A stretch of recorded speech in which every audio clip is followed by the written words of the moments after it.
You know what? I live about a mile and a half, maybe a little under 2 miles from Raymond James Stadium. And when I'm walking my dog on a Sunday afternoon and they score a touchdown and I can hear the cannons going off, oh, Lando does not like it. He goes crazy. And sometimes you cross paths with Gene Deckerhoff and you just hear him go, touchdown Tampa Bay, touchdown Sean Murray. He just walks around Tampa Bay going, touchdown Tampa Bay. Yeah. I'll have a venti latte without milk. And speaking of getting the party started.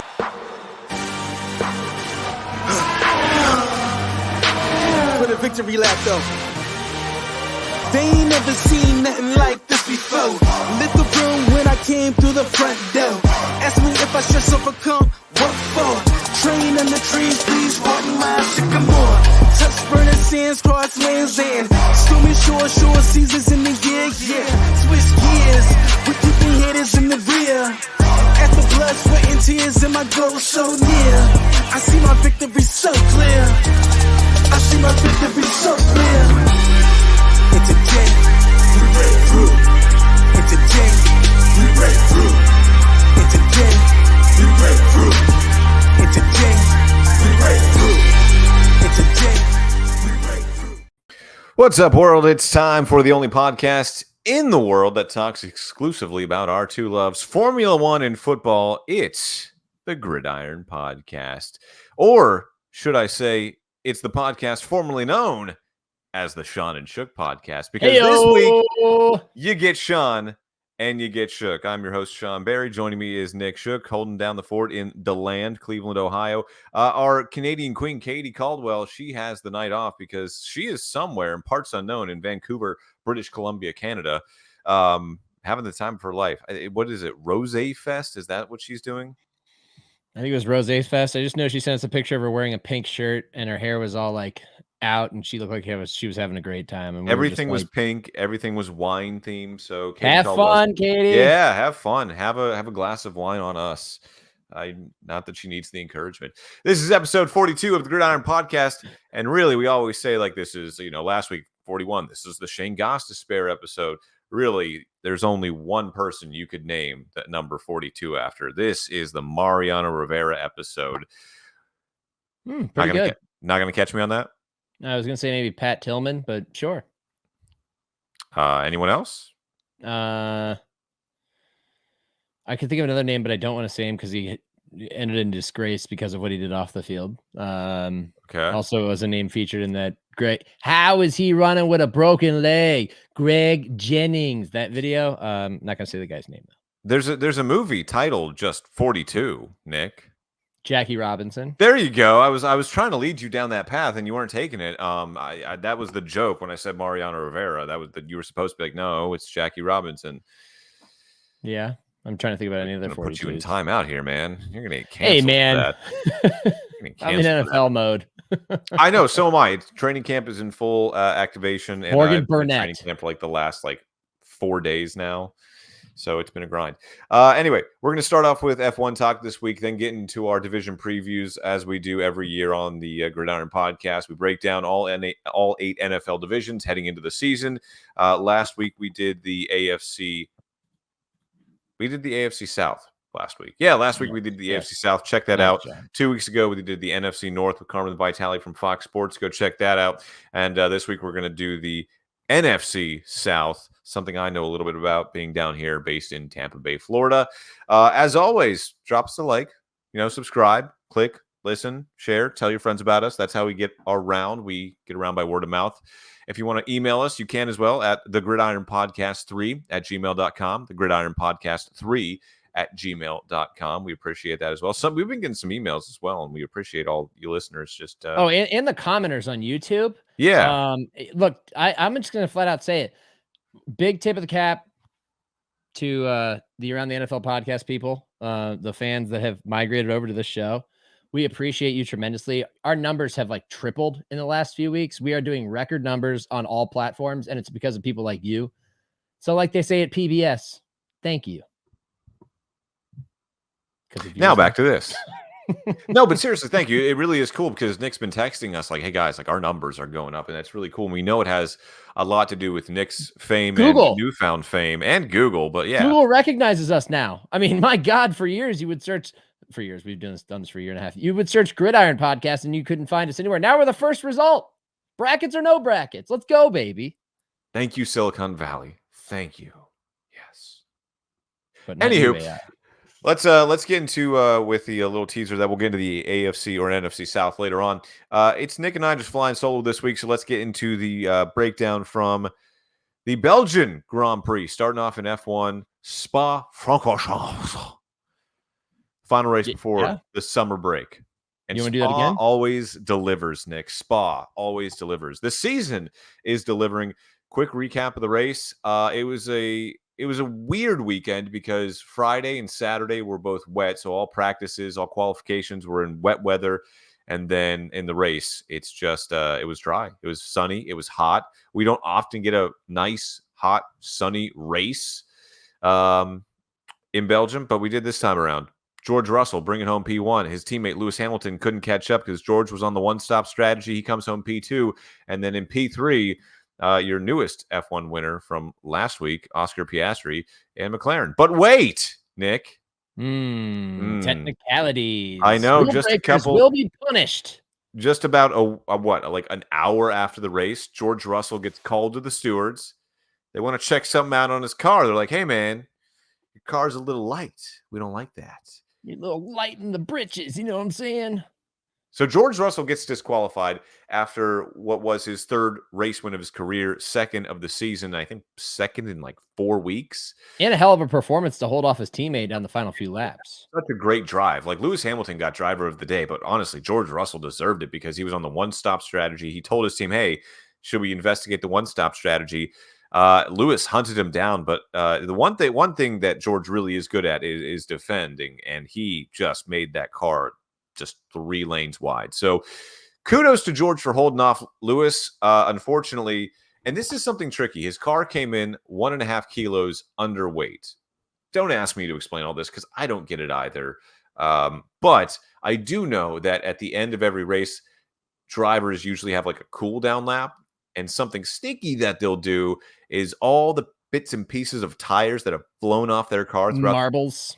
They're called marbles, and they'll go and they'll swerve around the track, and they'll go into those dirty parts of the track that they would normally avoid during the race, and they'll pick up those loose pieces of rubber. They kind of like fuse them to their tires, and they'll add a couple pounds or a couple kilos to their car. So you don't have to worry about weighing your car in because, you just picked up a couple of pieces. In Belgium, there is no cool down lap. George got pinched for it. So the win goes to Lewis. P2 then goes to Oscar. And then P3 back on the podium, sort of, is Charles Leclerc from Ferrari. Yeah, it was a race that was thrilling. Like that's how I tweeted it out, that it was thrilling, but it was like truly a gripping race. Like there was great action from start to finish. And it was one of those races where like you watch the few opening laps, and usually pretty much most F1 races after the first few laps, they go back to the replay of the start because they know that drivers are going to start to space out and kind of establish their track position. It's going to come down to strategy and who can lap better. This didn't have that. Like throughout the entire race, there was like 3 cars at a time battling each other in different sections of the track. Yep. The entire time on the longest track in the calendar. Only 44 total laps because of the length of the track. And yet no matter where you looked in the track, there were people battling. There were people racing really close. It was a big win for the regulation changes that occurred a few years ago. And the reason that those regulations came about is because they wanted them to be able to follow closely and not deal with so much dirty air, and now it's working. Ground effect. 3 years into it. Now it's working. It's almost like, damn, it's all working and it's going to go away in less than 2 years. Bummer. Yeah, but wow, what a great race it was because of that. I mean, watching Mercedes and McLaren battle, they have the same power unit and they're battling down a DRS straight, or they're battling through some twists and turns, and then seeing Ferrari race well, but kind of get off the, I think it was Leclerc who got off the track and got to the gravel, got a little wobbly and was able to keep the car back on the track without spinning out entirely. Seeing Red Bull struggle, seeing Sergio Perez completely drop out of a really good start. These are all things that even last year we never saw. And now we're seeing it at scale. Like a number of different teams are all finding ways to be competitive. And it's just so fun to watch. Going into the race Sunday after qualification, Max Verstappen, who got pole, by the way. Max Verstappen did get pole, but he took a new power unit, so he had a 10-place grid penalty, so he started 11th. Christian Horner was even saying there was a time not too long ago where it didn't matter if Max Verstappen started on, in 20th in the pit lane or on the freaking moon. He was going to carve through the field and charge into first place, within a lap and a half, maybe. That's just how good the Red Bull car was. But after qualification, knowing Max was starting in 11th, and Sergio Perez, by the way, was starting in 2nd. He had a driver on the front row. And all Christian Horner could say is, we're most likely looking at battling for a podium tomorrow, not the race win. That blows my mind, the fact that Red Bull is now even admitting we don't have what it takes right now. We're going to have to hold on to the lead that we have both in the driver and Constructors Championship just to pull out this double title again. McLaren's closing the gap. You now have Mercedes, you now have Ferrari. These are things we've been saying week in and week out. But again, this was a very weird race. I didn't expect Mercedes to be as fast as they were, and I don't think Mercedes even expected them to be as fast as they were. They were kind of okay the first couple of days of practice. Red Bull definitely had the best car at Spa, and they would have won if Max started on pole. Like, that was a race win for Max, but because he took the new power unit, he had to start back in 11th. It was just weird. Teams just didn't have the right setups heading into a dry weather race after all that rain Friday and Saturday. You feel like a lot of teams could have won this race. Ferrari could have won it. McLaren could have won it. But just this is how the race played out. That's how Sunday played out. And the coolest part was, as you mentioned, this was a really good race, Nick. 1, 2, and 3 separated by less than a second.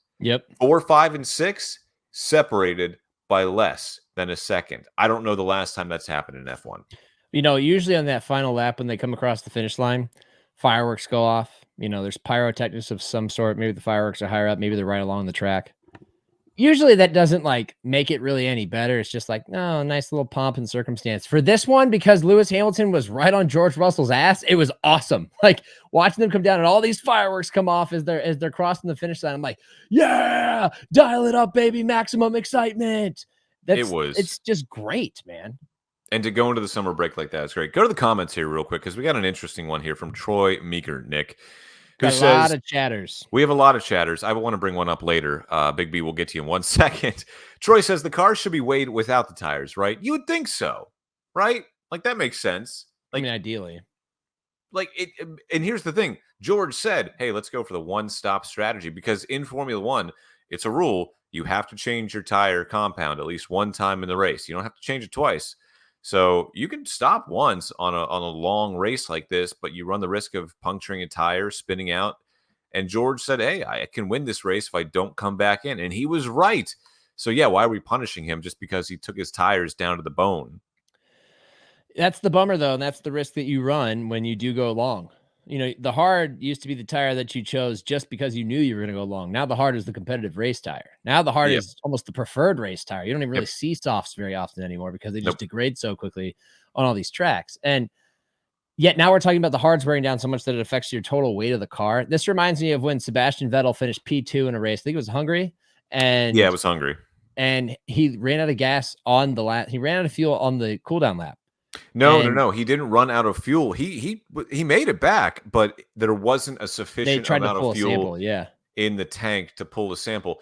I'm sorry. Do you want us to raise, we're going to push these cars to the limit, and our math is going to say, hey, this is how much fuel you need to get to the end of the race. Okay, well, get there on fumes if you have to, if it means a race win, or back in that time for Aston Martin, a P2, or in George's case, if you have to take those tires down to the wheels, do it. If it means a win, a podium, a trophy. This is tens of millions of dollars we're talking about. Now you're penalizing and taking away a race win from George Russell because he had a great strategy and drove a really good race. What are we doing here? Yeah, I agree. And it's a bummer because he did drive a great race, but them's the rules, man. Rules is the rules. Rules is the rules. Within that framework. Some more contributions from the chat. Man, it lit up as soon as we went live tonight. Thank you to everybody who jumped in the chat immediately. First off, we had Big B with a D even now. Welcome back, Big should B. have brought that back. Happy to see you. Kumi said, well, this isn't CFB 25 because we have a game to play later in the dynasty. And then we also had Madden chiming in saying yo, yo, yo, which followed by, wait, Nick's famous because you were talking about around the NFL. Right, yeah. Yeah, and read the next one. He's not Hawk Tua famous. I was going to bring that up later at the end of the pod. Yeah. No, Nick's famous, but he is definitely not Hawk Tua famous. Hawk Tua girl's coming to Cleveland, hosting a party at the farm. I just found out about 20 minutes ago. That like she's just I mean, I want to hate her, but like I can't. Like, good for her, man. Capitalize on your fame. Make all the money you can before it burns out. Exactly. Gee, it's like NIL deals to the max right now. Yep. That's but yeah, that was our chat. So George Russell gets stripped of a race win. P1 then goes to Lewis Hamilton, his 105th race win all time, second in 3 races. Look at that. Lewis Hamilton finding his way back to the top step of the podium, sort of. P2 for Oscar, another podium, and then P3 for Charles Leclerc. Things are looking mighty tight atop the leaderboard there for both the Drivers and Constructors Championship. But we have some other breaking F1 news to get to. 2 breaking driver news, I guess, stories today. Number 1, Nick, Williams has a new driver. And unfortunately, that means Logan Sargent will no longer be with the team next year. Failhorn. Oh, man. I swear, if he wins, though, we got to play the Star Spangled Banner on this podcast. He's never going to win. I know. Carlos Sainz has ended his long holdout, hey, Carlos, where are you going to go? I don't know. He's going to Williams. All right. Literally, like we've been saying that on this podcast since silly season started. Like Carlos is going to Williams. Ever since it was announced that Lewis Hamilton was going to replace him at Ferrari, we're like, where can Carlos go? Well, Red Bull would be the easy choice, but then they re-signed Sergio Perez for some unknown reason. And then the option became, it's got to be Williams. And it's a good deal for Carlos, too, because he does a 1-1. He's got a 2-year contract. The second year is a driver option. So he can go, he can race at Williams, can just kind of hang out, chill with Alex Albon, do whatever. If he drives well enough and another team has an opening, i.e. a Red Bull, i.e. Mercedes, then boom, he pops over there and he's back into a top team. I was dreading this outcome for a long time, as those who listen to the podcast know.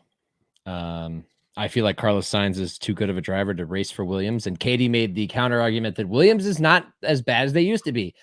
But they're still bad. Bad. Like it's like going to Sauber. It's like going to Haas. Like, hooray. I'm now I'm not even a midfield team. I'm a back of the field team. Yay. Like, Nick, let's put this in NFL terms. Who is like, who are the richest teams? Who are the richest owners in the NFL? Isn't David Tepper one of them? Yeah, he's dumb rich. And look how dog crap the Carolina Panthers are. This is a good cross-sport comparison, Sean. Yes, this is like Dak Prescott going to the Carolina Panthers. You're not wrong. That's a good comparison, because at the end of the day, you can have all the money in the world. You can be flush with cash. It doesn't matter if you don't have the organization in place and you don't have the culture in place to turn that money into success. It doesn't matter at the end of the day. So I'm starting to get weary on my, Williams. I agreed with Katie. Like, Williams, they can do well, but they haven't shown any signs of actually making any progress. So we'll see what Carlos can do next year. I mean, they score the odd point here and there. If Carlos can do that, then we're going to go, wow, Carlos Sainz, look at him go. And he'll be signed back to a top team in no time. I hope Dorilaton Capital is lining his pockets so thick that he can, every time that he finishes P13 with this crappy car, he can just look down and count his dollars. Just be like, well, at least I'm rich. And those are Benjamins too. Those are American dollars. American dollars. USDs. Sorry, Katie. Yeah, sorry. So Carlos Sainz going to Williams next year. He's allegedly signing a 1-1, second year's driver option. So it might just be a rental. We'll see where he goes in 2026 with the new regulation change. It's a whole new world then. Second driver news story of the day, Nick. And I know you're not going to like this one. Sergio Perez is staying with Red Bull through the summer break. Remember, he signed a new 2-year contract earlier this season, and we're all scratching our heads going, but why?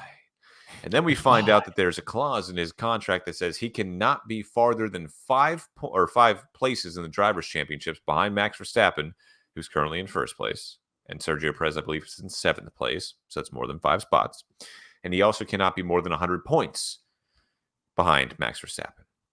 And he is well below that mark. So he has not met both criteria for his performance clause in his contract, and Red Bull can terminate him, apparently, for cause. And there was a lot of speculation that after Spa, if he didn't have like the race of all races, which he did not. Yeah, he had the race of all races for 12 laps. Yeah, he looked good. No, not even. He looked good for like a half a lap before he started getting passed. And I get it. Like, there are cars now better than the Red Bull, but like at the same time, have some pride, man. Like, your career is on the line. Show me something here. Do something. And he didn't. He got fastest lap in the end. Big whoop. What did he come home in? Like 8th, 9th? He came home in 7th after Russell. So 8th. So he started P2, finished P8. Yeah, that's not the direction you want to move in. By the way, if you're new to F1, that's the wrong direction to move. Backwards is not good. Yeah, the cars go forward. You want to go forward. Yes, Sergio was putting it in reverse like Terry. He was backing it up. And he's now Red Bull's like, we're gonna keep you, and we're just gonna let Helmut Marko trash you. After every race. Here's like, he just collapsed. He was asked after the race, okay, you're staying with the team, and he was like, I'm tired of all this speculation. I am a Red Bull driver. I'm tired of all this speculation. My brother in Christ. We are not the ones that are speculating. It has been Helmut Marko and Christian Horner who said, bosses. We can't run one-legged anymore. Those were Christian Horner's words when he literally tells the media, yeah, we're running with one leg. Ouch. Please apply some cold water to that burn, sir. Helmut Marko was just trashing him up and down. Like, is that even a team you want to run for, want to race for anymore? I mean, it's insane. He's taking abuse from the fans, from the team, from the media. Like, just at some point, man, like, just, I don't know, retire, come over to IndyCar in North America. I don't know. He's too good for that, but like, at least, I mean, he's Mexican, so like he can be closer to home. I don't know. I don't know what the answer is for Sergio Perez, but as a Red Bull fan, Nick, I would have rather just seen like Daniel Ricciardo back in that team just for the vibes. Yeah. And something tells me that two things probably happened. They probably did not feel confident with Liam Lawson taking the seat. And they probably saw Danny Rick's like practice times or testing times, whatever it might be. And they were like, not like, because remember, he ended up in the AlphaTauri seat last year and replaced Nick DeVries because he's lapping at the same pace as Max. Yeah. According to them. And they're like, oh, he still got it. Put him in the car. And every once in a while he has a nice race, but it's not consistent enough. No. Not to say that Yuki Tsunoda is that much better, but it's not consistent enough to justify moving him up there unless like you're that desperate and you're chasing a team. And since you're not chasing a team yet, they can just say, man, screw it. We'll just stay with Checo. He had a cool 10 laps in this race. Like, maybe there's something there. I don't know. We're just going to stick with it. I don't know. Maybe I got to guess that the breach of contract, like the way to terminate it, the clause that they have to buy out Checo after signing him to that 2-year extension has to be so massive that they're like, it's a non-starter for us. There's definitely some buyer's remorse in that contract, but the question I have it was unnecessary. It just doesn't make any sense. Because it wasn't like he was having such a great start to the year that they should have rewarded him with a 2-year extension. We were all scratching our head like, why did you do this? I don't understand what's happening in Red Bull. And like what I said about, culture and organization at Williams, it's starting to apply to Red Bull a little bit. You're losing Adrian Newey. He was rumored to go to Ferrari. That's out the window now. He's now going to either McLaren, Williams, or Aston Martin. He's staying in the UK. So I like him a papaya, you know what I mean? But I don't understand what's happening at Red Bull. Like, they are the own cause of their demise. Like, you had everything, and it's just crashing down. Well, sometimes the throne gets a little too comfy, and you're a little too high up to see everybody nipping at your heels, and before you know it, they're flipping you out of the chair, and there's nothing you can do about it. We do have a comment in the section that does bring up an interesting point. Flopalicious. Oh, Jason. Hey. Shout out to Jason, former roommate at 802 to Peister in Kent, Ohio, baby. Thank you for watching. Heck yeah. Oh God, that was he said yeah, it was the original, the OG house. Yeah, the OG baby. The one where the door got knocked down by Jason. Important note: Checo's backed by a $105 billion businessman. Cash is still king in F1. Throwing it back to little Lewis Hamilton, Drive to Survive. Cash is king, man. Where does that $105 billion come from is the question. Is that the guy that owns the Mexican telecommunication? Is he the guy who owns Telcel? You see it on there. You see, like that's his big sponsor, Telcel. They don't have like a prominent place in that car. No, but I always see it on his hats. That would make sense. Yep. He said, yep. Telcel. So basically, the AT&T of Mexico, or I guess Sergio's in the pocket of AT&T Mexico. I feel like we just phoned a friend, and that makes me feel all warm and fuzzy inside.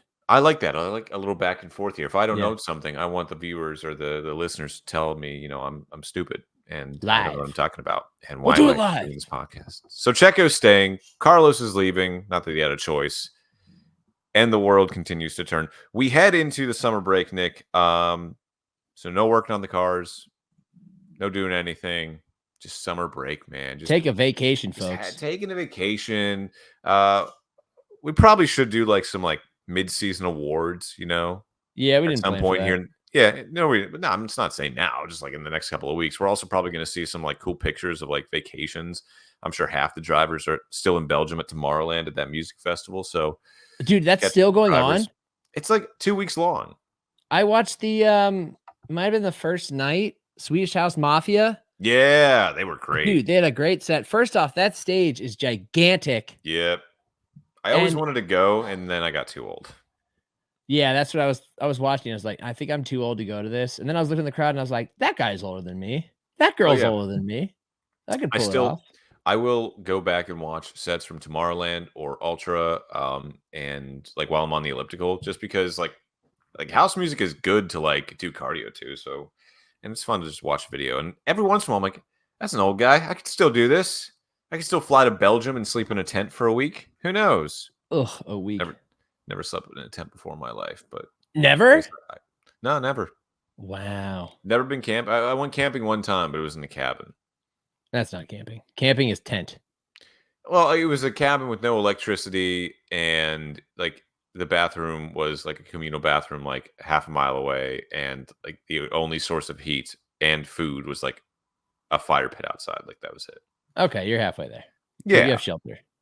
Yes, we had shelter. I was 6. Give me a break. Yeah, you don't even remember it. Yeah. All right, we good with F1? Yeah. All right, let's do our NFL division preview. Previously on the Gridiron Podcast, we covered the AFC South, a division no one really cares about, especially if you're the Jacksonville Jaguars. No one really cares. Get over it. Today, we're staying in the South, but we're moving over to the NFC.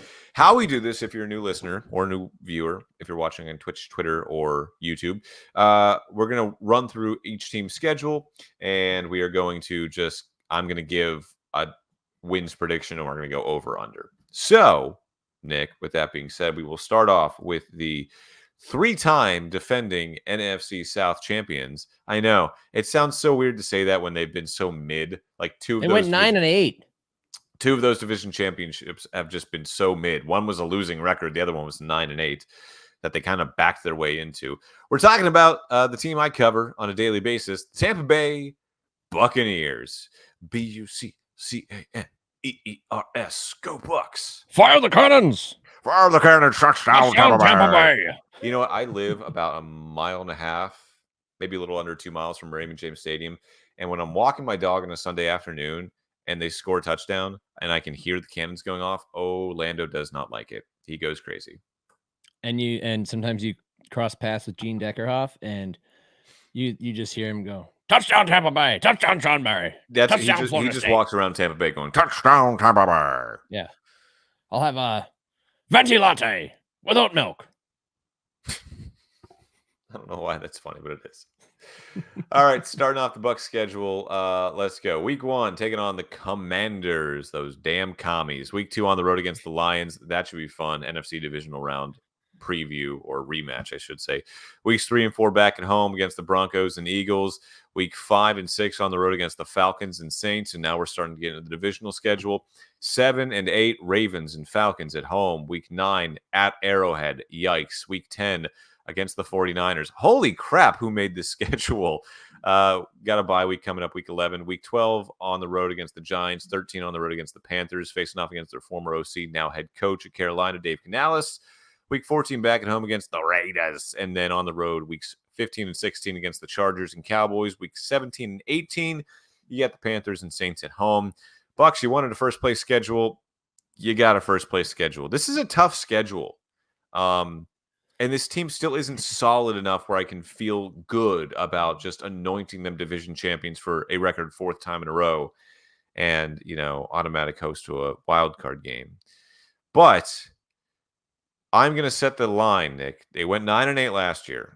I'll set it at 9.5, thinking that they're going to at least improve a little, right? Baker Mayfield, $100 million man. Line is at 9.5. Under, barely. This is hard. This is hard, actually. Under barely, because there are patches in the schedule where they could rip off some wins. I see the Giants, Panthers, Raiders. We don't know what the Raiders are going to be by week 14. Chargers, we don't know what they're going to be by week 15. Panthers and Saints to close the season. The division could come down to that game against the Saints, but they got it at home. But there's like some stretches too where they could just get freaking walloped. Like if the Falcons are good, you go New Orleans. Yeah. Baltimore, Atlanta, Kansas City, San Francisco. You can go 0-5 there and completely tank your season. And the reason that I think that's a possibility is because of the guy you just mentioned. Dave Canales is not on this coaching staff anymore. He's got a head coaching job somewhere else. That other place is Carolina, which is a division rival, by the way. Yeah. And he was very much responsible for the rejuvenation of Baker Mayfield's career. He had a career year. He got paid for it, but the contract itself indicates to me that last year was great. We lost our OC. We're not 100% confident you can do it again. So we're going to sign you for 3 years and we could really get out after 1. Not a lot of dead cap. That makes me think that the Buccaneers could be still a team in flux. And if they fall apart midway through the season, it could get really ugly. So I'm going under. What people forget last year, because the Bucs kind of were the darlings of the playoffs a little bit, making it to no one picked them to make it to the NFC divisional round, but the Eagles were floundering at that point. Well, they get the Eagles again, but they get them in week 4 and they get the Lions week 2. Like you're looking at potentially going 2-2 through your first 4 weeks. And then, here's the thing. I don't think the Saints are really anything special. I think they're being set up for a pretty bad season, to be honest with you. But you look at this schedule and you're right. They could lose 4 in a row, maybe 5 of 6. Like it's pretty rough there. Week 5, 7, 8, 9, 10.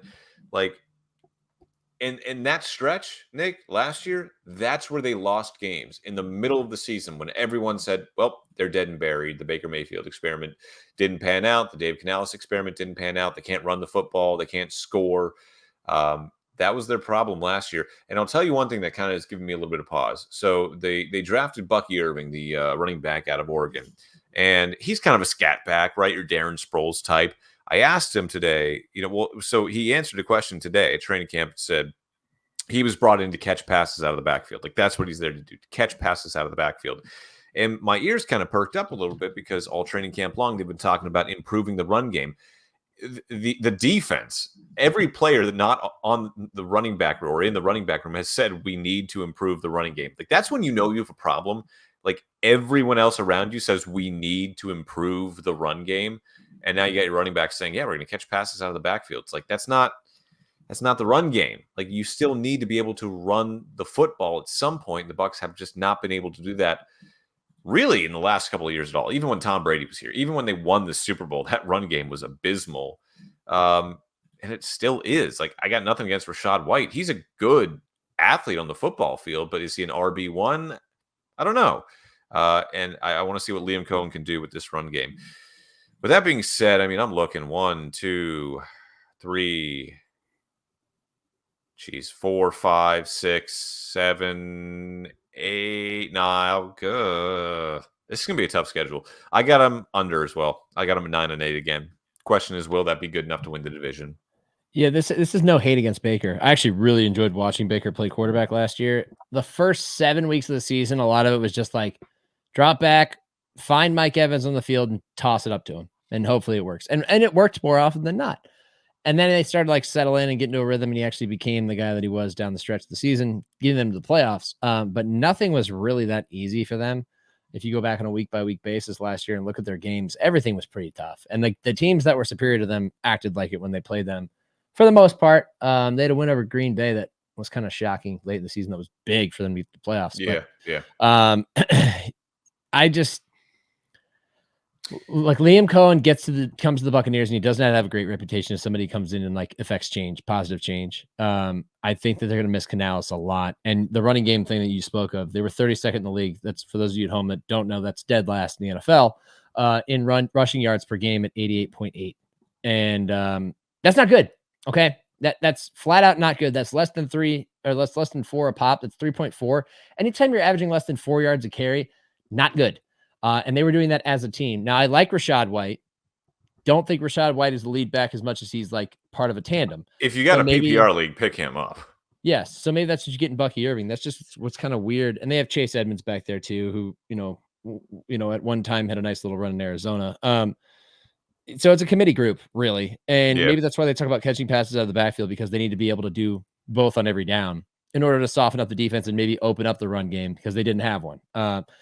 That's just, you really have to establish that. And I don't have a ton of reason to feel super confident that they're going to pull that off. It doesn't really have to do with the offensive line. They still got some studs in that offensive line. And, you went out and added a center in Graham Barton. So pretty decent situation there. Defensively, you lose an edge rusher in Shaq Barrett, and you have Kalijah Kancey to replace him. You've got, one of our favorites in Yaya Diaby out there as well. God, so man. I'm not too worried about that. I actually like their secondary a lot. I like Zion McCollum and Christian Izzy, and obviously Jamel Dean. Know we're getting Antoine Winfield Jr. is a stud. Whitehead, you get Jordan Whitehead back. Yep. Yeah, he makes it back from his little stint with the Jets. That's a good group, but that's a lot to ask. So it starts with offense, and I don't have a ton of reason to feel confident in that offense, as confident as last year. I am interested to talk about the Saints though, Sean, because what the point you just made, I would like to fight back on that a little bit, but yeah, that's why I feel good about being under. That's fine. All right, so we're both taking the under on the Bucs. No disrespect. We're both saying 9 wins. What me and Deuce talk about is our business. That's fine. That's fine. Derek Anderson, 2009 Arizona Cardinals. That was the same press conference as the Bears are who we thought they were. We let them off the hook, I think.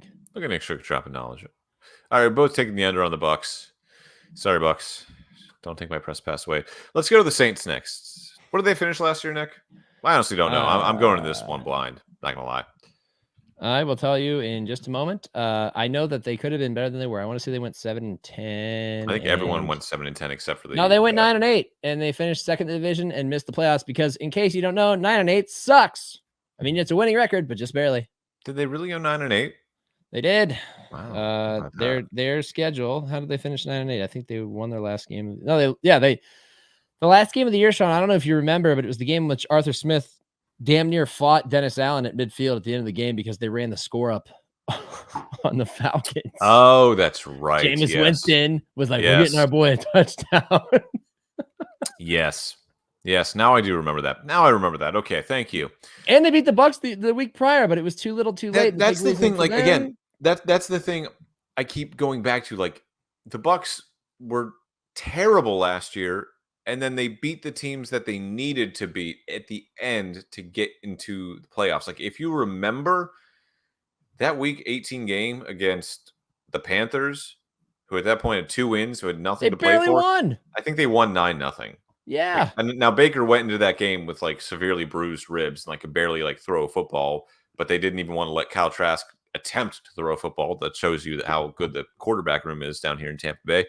And honestly, they should have lost that game if it hadn't been for Antoine Winfield Jr. forcing a fumble at the 1-yard line, and then the ball exited the side of the end zone, therefore being a touchback. Buccaneers ball. Still think that's the dumbest rule in football, but I digress. That handed the Bucs a win essentially. All right, Saints schedule. Week 1 against the Panthers. 2 at the Cowboys. 3 home against the Eagles. 4 and 5 Falcons and Chiefs on the road. Week 6 and 7 at home against the Bucs and Broncos. The Buck and Broncos. Weeks 8 and 9. Oh, shut up! Everyone's like, boo this man. 8 and 9 Chargers and Panthers on the road. Weeks 10 and 11 at home against the Falcons and Browns. Week 12 is the bye. Week 13 at home against the Rams. 14 on the road in the Meadowlands against the Giants. Week 15 at home against the Commies. 16 on the road against the Packers. A lot of back and forth here. This is getting annoying. Week 17 at home against the Raiders, and then finishing off the season at home, or on the road, I should say, down here at Raymond James Stadium on the corner of Himes and Dale Mabry against the Bucks. This is a tough one. What'd you put it at? Over under as what? I didn't say it yet. No. Nick, in case you didn't notice, I did no research for this week. So I'm flying by the seat of my pants here, man. I'm flying blind. Thanks. Let's set the over under. I have a feeling you're high on them, so I'll give you good odds, man. I'll go 8.5. I just realized I wasn't using Katie's graphics. Sorry, Katie. Oh, I'm not even. Oh, come on, man. Throw that up there. She spent all the time to put it together. I'm reading off Katie's graphics. Yeah, she made nice schedules, color coded. Hold on. Give me 1 second here. This is the You're downside the worst of doing producer it in podcast history. I'm not the producer. I'm the editor. I'm the post-production guy. You're the assistant producer, Nick. Everyone wears hats. Katie's the producer. When she's not here, everything goes haywire. It just hit me that we weren't looking at these. So excuse us for a second, but there it is. There we go. Where's week 18? It's under this graphic here. All right. Oh, there we go. Cool. They got a lot of things in this window here. I said 8.5, man. I got stuck at 9. They beat the Bucks. They send the Bucks to 8 and 9, and the Saints go to 9 and 8, and that's probably good enough to win the division unless the Falcons are surprisingly good with Kirk Cousins. Like this division sucks. It sucks almost as bad as the AFC South. Does it really? It's just mediocre. Like, and here's the thing, Sean. I actually believe more in the Saints, but I don't believe in Dennis Allen. I thought he should have gotten fired last year. I agree with you. Statistically, the Saints were not a bad team offensively, but visually, oh my God, they were one of the most painful watches in the entire NFL when they had the football in their hands because they couldn't get out of their own damn way. The whole freaking time, I'm watching Derek Carr just labor, and then he's just ripping shots down the sideline because nothing else is working. Alvin Kamara gets hurt, and they're completely lost offensively. Chris Olave just disappears for half the season because Derek Carr, for some reason, didn't like throwing him the football, and he liked to throw it to freaking A.T. Perry, and I don't even know who the hell else, because I had another name off the top of my head, and now it's gone. Rashid Shaheed, who came back on a 1-year deal as an exclusive rights free agent. Your best receiver just doesn't get involved for almost half the year. What are you doing? Why would he? Why should he? Every week with them, it was like that. I got so tired of watching their games because I was just so pissed off.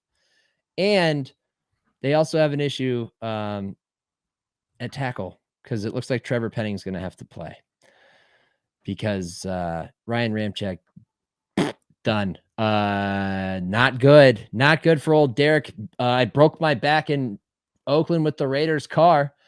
So there's things to like on this offense. I don't trust that they'll put it together. But if they do, they can win this division. So you saying over? I'm saying over. I'm saying they win 9 games. And you're picking them to win the division. They can win the division if the Falcons don't win it. Panthers ain't gonna win it. Okay, so I see where you're going with this. I see. A little heel turn there. I thought you were going to say the Falcons. I thought you were going in the opposite direction. This division sucks. I thought you were going Saints down, Falcons up.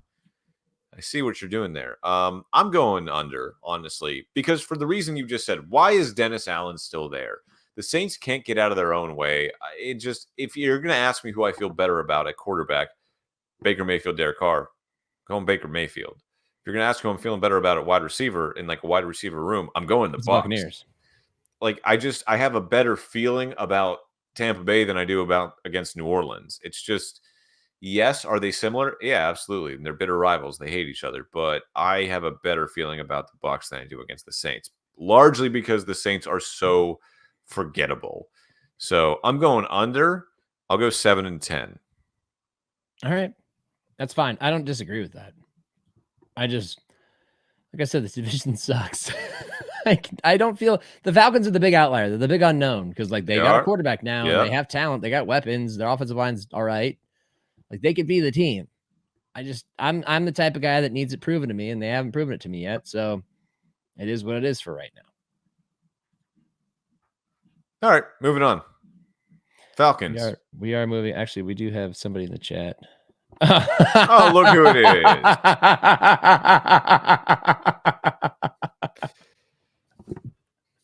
Katie chiming in from Rose Fest in Vancouver. If it isn't the Canadian queen herself being a smart ass on the show. Did you see that we didn't use the first one because I forgot? Did you see that? That's probably why she chimed in. I know that's why. That's why I laughed. Because she's being a smart ass. I'm surprised she didn't say something sooner. Like while we were not showing her graphics for Tampa Bay. You know what, Nick, bring up the Tampa Bay graphics. We're gonna get all 4 on here. Bring it up. Okay. All right. We're all about inclusion here. Oh, and they were in cool colors too, Sean. They were. I enjoyed the colors. She got the creamsicle in there a little bit. This lot, my friend. You're gonna really like it as soon as I can click enough buttons to pull it up. What we see here on the screen for your audio listeners, you are seeing a creamsicle Buccaneers schedule on your screen. She's got the pewter. Well, no, she doesn't have the pewter, but she's got the creamsicle. She's got the red. Yeah, it's looking great.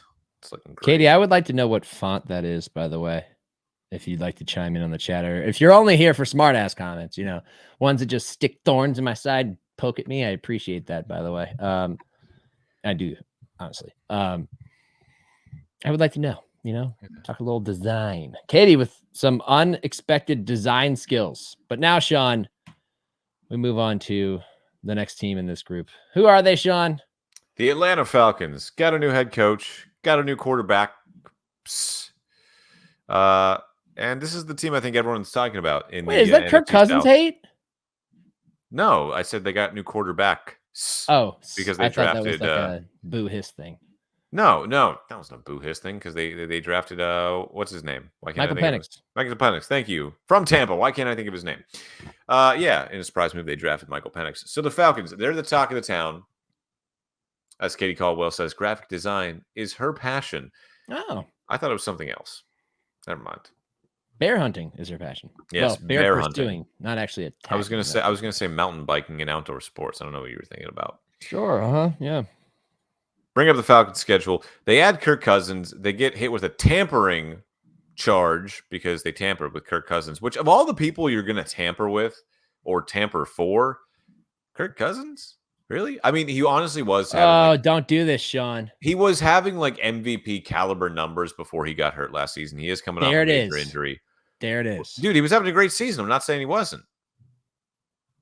Kirk Cousins has been one of the most underrated quarterbacks in the NFL for the last half decade. I'm not a Kirk Cousins hater.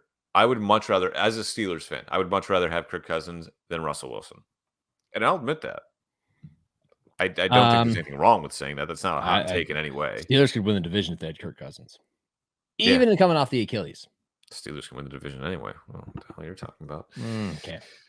All right, going in week 1. Speaking of, look who they start the season with. Going up against their old OC and Arthur Smith. That's a win for the Falcons. Starting it at home against the Steelers. No, I don't know. When have the Steelers played well week 1 in the past decade? Every time they play the Browns in week 1. There you go. What about that one time they tied? That wasn't good. What about that one time they beat them 43-0 on Monday Night Football in the Browns' first game back from dormancy? Well, Drew Carey was there, man. Was that after COVID? Or no, you're talking about back 99. Oh, well, gee, I said in the past decade, not in the past quarter century. Jeez. We digress. My God. Week 2 on the road against the Eagles. Week 3, 4, and 5 at home against the Chiefs, Saints, and Bucks. That's a tough stretch to start the season. I'm not going to lie. Week 6 on the road against the Panthers. 7 back home against the Seahawks. 8 at the Bucks. 9 home against the Cowboys. Weeks 10 and 11 on the road against the Saints and Broncos. 12 is the bye. 13 at home against the Chargers, 14 and 15 on the road against the Vikings and Raiders, 16 back home against the G-Men, week 17 on the road against the Commies, and week 18 wrapping things up against the Panthers at home. The reason I'm so weary about the Falcons is you look at that first half of the season, and that is not easy. Where is there an easy out? Week 6. It's okay. I'll get to this more when we talk about the Panthers, but the Panthers got to be better than what they were last year, right? At the very least, having watched Dave Canales up close for a year in Tampa, he is, if nothing else, a good motivator. He can make you play. He's almost like that Ted Lasso type. When he talks, you listen and you believe in what he's saying. The last great motivator to find success in the NFL is now the head coach of the Chargers. That was like a decade ago. Yeah, you're not wrong. I'm just saying, like, expect the Panthers to be better than what they were with Frank Reich as head coach. Yeah. But I digress. That's a really tough start to the season. I don't see an easy out because I don't think the Panthers will be an easy out, especially at their stadium where you can get in for $1. Like, it's just it's difficult. It's a difficult schedule. I will also set the line. You're going to take the over. I know you are, but I'm going to set it at 8.5. Yeah, I'm taking the over. All right. The reason is that back half really opens up. Mhm. Vikings, Raiders, Giants, Commanders, Panthers. They can win every one of those games. They could go on a 5-game heater to close the regular season and make the playoffs. And everyone's gonna be like, "Oh, the Falcons came out of nowhere. We left them for dead when they got to week 6 with 1 win to the ledger, and now they've won 5 straight. And there they are at 10-7, getting to the playoffs.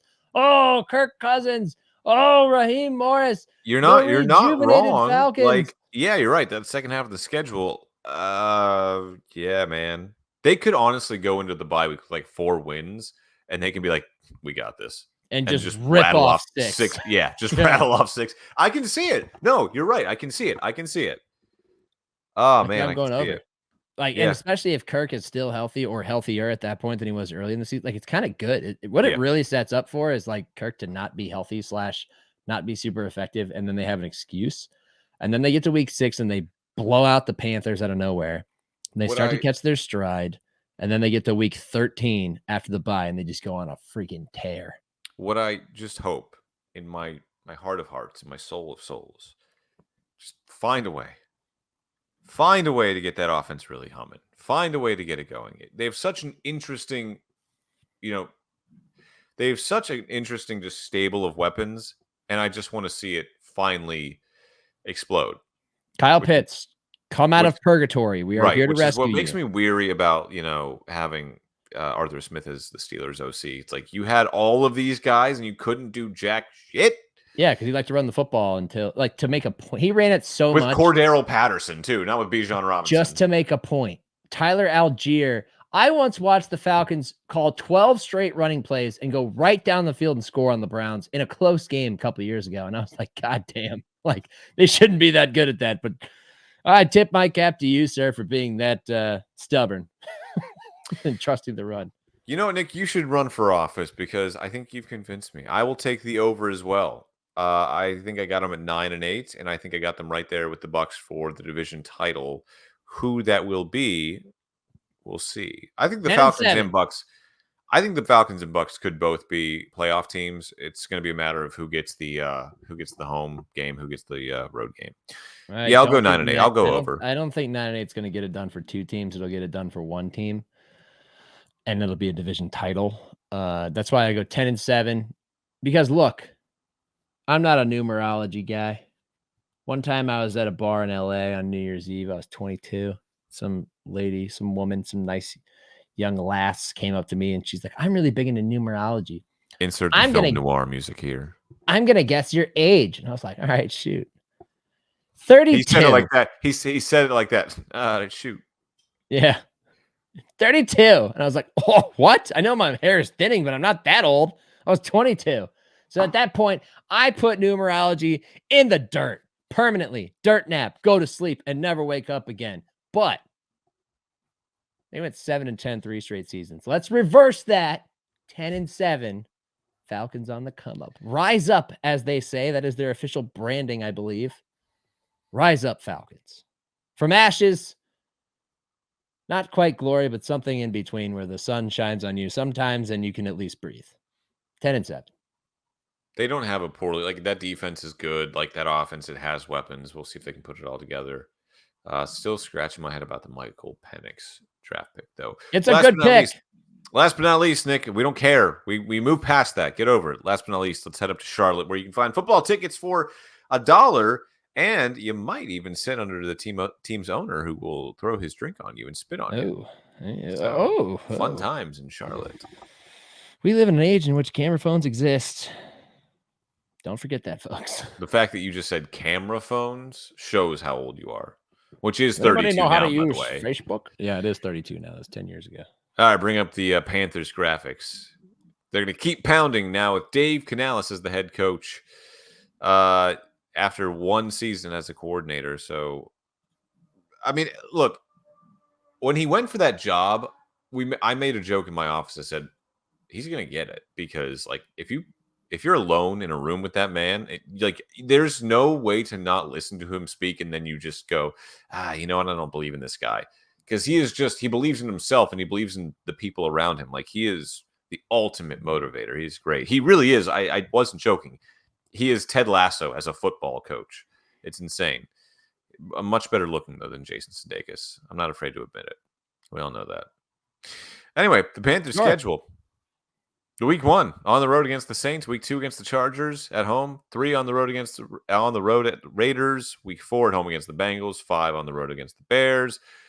Week 6 at home against the Falcons. This is getting redundant. Week 7 and 8 on the road against the Commies and Broncos. Week 9 at home against the Saints. 10 they're in München. Shout out to Katie for putting in a little asterisk in the Munich game down the corner, so Sean would not get that wrong. Confused. Week 10. They're in Munich taking on the Giants. Then they have their bye week, week 11. Week 12 at home, as well as week 13 against the Chiefs, and then Bucks. Week 14 on the road against the Eagles. 15 and 16 at home against the Cowboys and Cards. 17 and 18. 2-week road trip to round up the season against the Bucks and Falcons.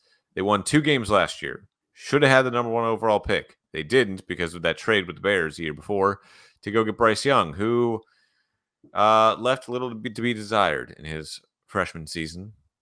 So, I mean, they got to be better than 2 wins. I'm going to go over under 5.5. See, now you got to make this difficult on me. Yeah. Because I was going to take, no matter what you said, I was going under.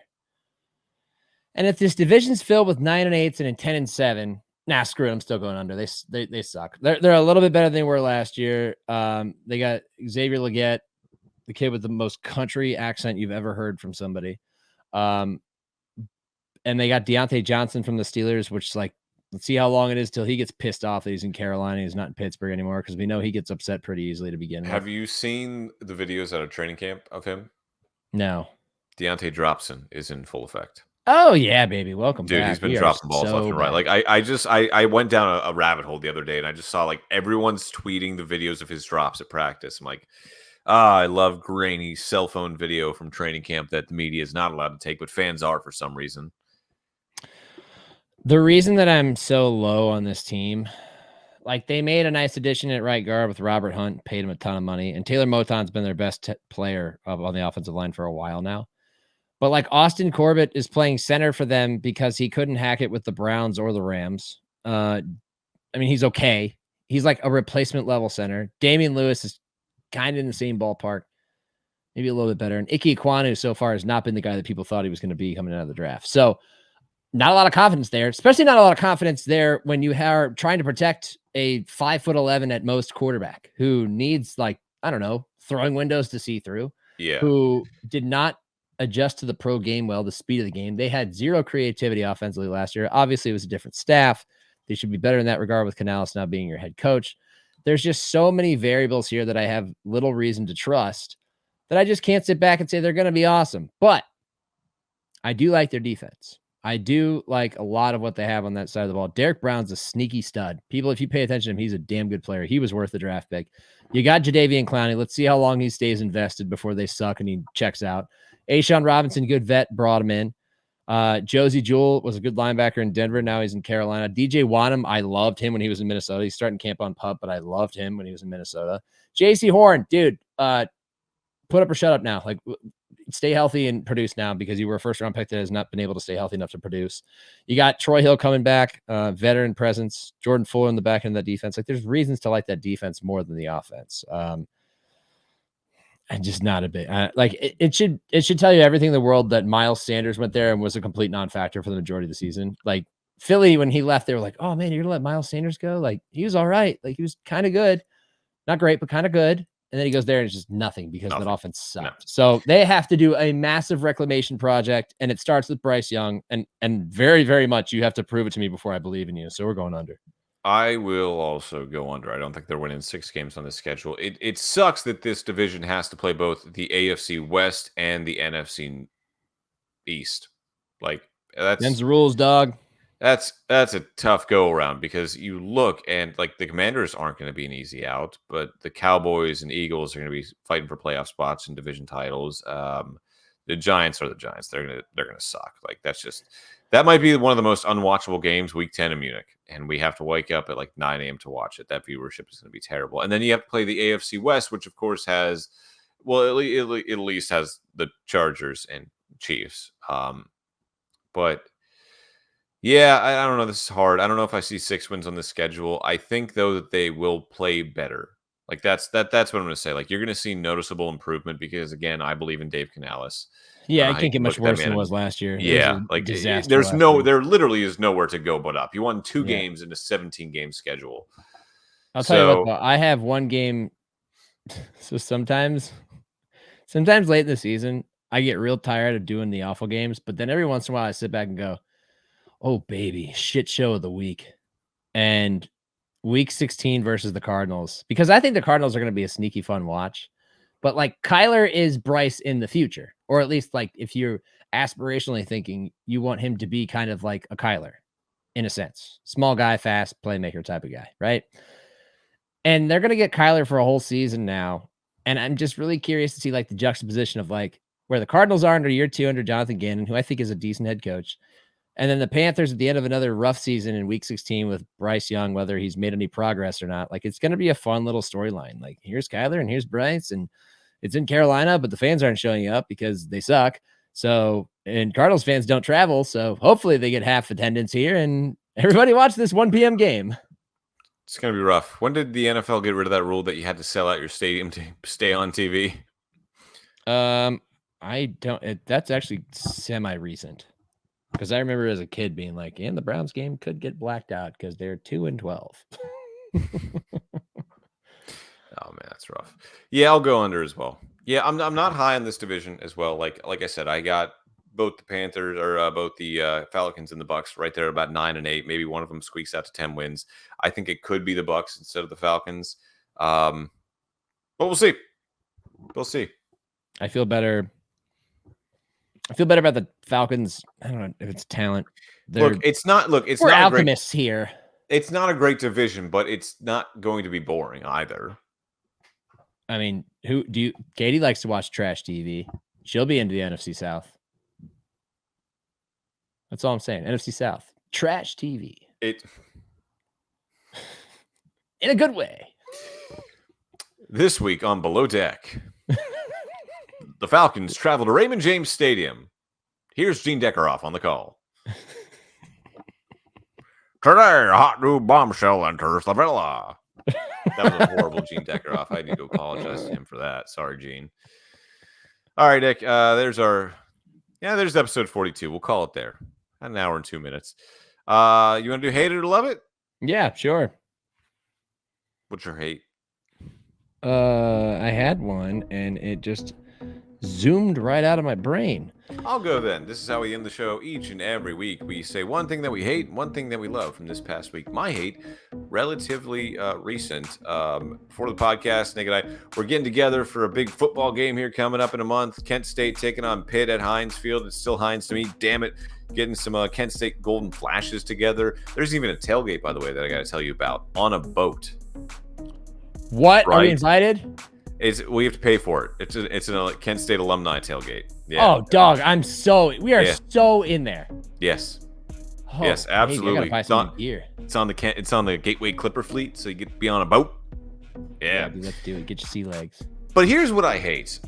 When did it become so difficult to fly to any place? Like, I don't live in like a major, Tampa's a major city, right? Like Market 8, right? We're television market 13, I believe, at the time. So, yeah, but it's also the largest. Major. It's the largest television market in Florida, which means it has the most people living around it. So you would think, like, hey, like we're a major U.S. city. I mean, we are. How can I not find a way to fly to like Cleveland or Pittsburgh for A, reasonably cheap, or B, just a normal time? Like, I can't fly. Like, Pittsburgh is my hometown. I can't fly there like at all. My plan was to fly there Friday night, the day before the game, or Friday morning, day before the game. Check into a hotel. You and me, we can go out, have a couple drinks Friday night, wake up, go tailgating Saturday, have a fun time. Can't do that because all these flights leaving Tampa go to like Tampa to Fort Lauderdale or Tampa to Fort Lauderdale and then to Myrtle Beach and then to Pittsburgh. Like, what is that flight plan? It doesn't make any sense. Spirit, are you okay? And yes, obviously I'm flying Spirit because I'm poor. Also, why is it $200 for a one-way flight on like United? Like, what is this? How are you mathing this math? So just every time I need to book a plane flight, I'm reminded how much air travel sucks. And that's even before your flight inevitably gets delayed. Like I hate waking up early in the morning, but there is no option other than to wake up at like 4 a.m. and get yourself to the airport, because anymore, if you leave it up to chance, it is in God's hands. If your flight is supposed to arrive somewhere in the afternoon or later, it's most likely getting delayed or canceled. I'm trying to think. I still hate air travel. I flew direct to Tampa the last time I went down there, I think, from Cleveland. But I think you can get more directs there than back. Connecting sucks. Connecting sucks when it adds a layover that's like the length of your actual flight. Then you're like, this is inefficient. Yeah, and everything is, and no offense, like everything is either American or Delta, and we all know what's happening to Delta right now. So I'm either going to Atlanta for like 35 minutes, which how is that even an option? That's not a realistic amount of time to get off a plane and board another in Atlanta, the like busiest airport in the world. Or Charlotte. And let me be clear, Nick. You will not fly in and out of Charlotte. I will never fly in and out of Charlotte by choice. Beautiful airport. Worst run airport in America. Layer of Dante's Inferno. That is where mutineers and traitors go to die. That is the seventh layer of hell. And their hell is an eternal delay. They're just sitting at the gate forever. Because that's life at the Charlotte. Gosh, I hate Charlotte so much. Oh, it's a miserable place to. I mean, it's a nice airport, but it's miserable to fly out of because it's never on time. One option was a 7-hour layover in Raleigh. But it's just getting worse. You know where the airplanes they come to Raleigh from? Charlotte. So that's never going to happen. I'm never even going to get my plane. I'm going to wind up staying at my aunt and uncle's on Friday night and hope to get to Pittsburgh by kickoff. Sean, are you coming? John? Yes, because I'm going to get on a 5 a.m. flight on Friday, fly to Cleveland. I'm going to take a nap at your house, Nick, and then we're going to drive Friday afternoon down to Pittsburgh. We're going downtown. Down to Pittsburgh. We're going downtown. Got to make sure I put my clothes in the washer before I go. That's all I got. I hate the end of vacations because I went on a short vacation last 4 days down to Lake Norman, North Carolina, with a bunch of buddies from college. Clarksmith, baby, it lives. This was Clarksmith's 13, I think. 12 or 13, I think it was 13. And instead of doing it in the winter, we did it in the summer. Clarksmith's in July. And it was a friggin' ball. We rented a big house, got a pool and a hot tub. We went and swam out of the inlet into the lake with just life vests on. That was actually hilarious. We had a ton of fun. And I just, I hate when you're like, got to pack up. All right, man, it was fun. Daps all around. Now we get back in the car and drive 7 hours. It sucks. But, vacation itself is fun. I just hate the end. I hate the end of fun times. Like, you know me. I'm the last guy to leave the party, or the last guy to close down the house that the party was at, or the last guy to go to bed, because I just don't want to give up. I want this to go on forever, man. You want the good times to go on forever. Well, hey, good times roll here. That we will. What's your love, Sean? Oh man. I came prepared with a hate, but not a love. That shows you where my heart is. I came prepared with love, I think. Maybe. Baby. The college football game is back, and our online dynasty that had migrated over from Madden is back, and it's bigger than ever. 18 to 20 members. You can have a maximum of 32, and they're all G5 schools, and we just started play today. And if you stick around this Twitch stream, this is obviously not going to apply to those of you who listen to it later. You'll find it live right here. Tulane Green Waves start their march toward G5 supremacy. I'm excited to do this. Online dynasties, online leagues are the most fun. So I'm excited. That's my love. My love is that I've not gotten sunburnt at training camp yet, which is a minor miracle, but here we are.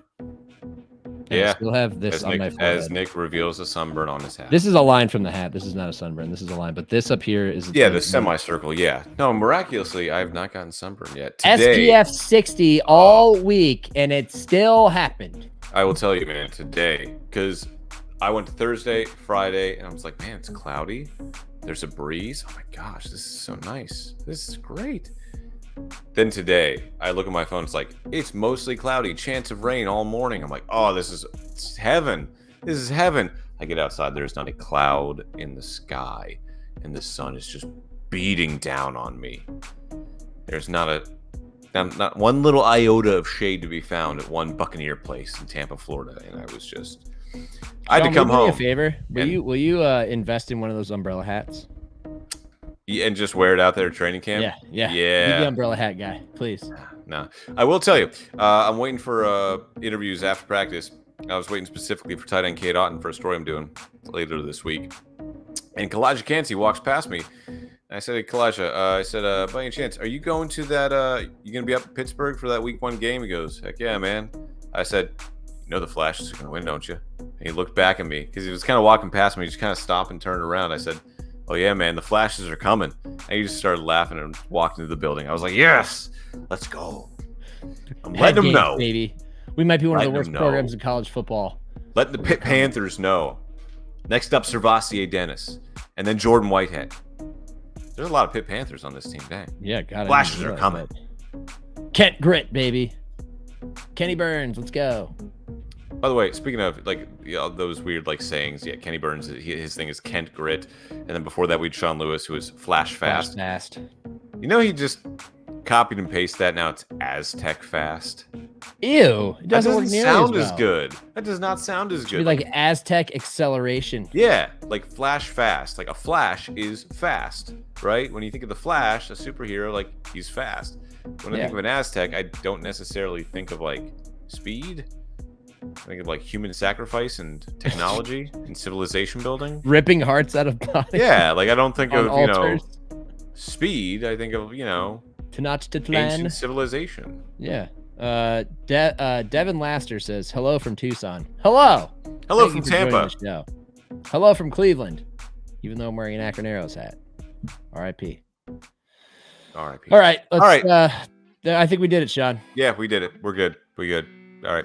This has been episode 42 of the Gridiron Podcast. And if you're watching on Twitch, Twitter, or YouTube, look at the bottom of your screen right there. You can email us at thegridironpodcast3@gmail.com. That's thegridironpodcast3@gmail.com. Drop us an email. We'll get back to you for it. As always, like, subscribe, listen, share with your friends. We always love a good spreading word of mouth. It helps us out. For Nick Shook, I'm Sean Barie. In the absent Katie Caldwell, this has been episode 42 of the Gridiron Podcast. And as always, live life in the fast lane. And do better into turn 1 than Lando Norris does. I freaking hate you. Good night, Canada. Good night, Florida.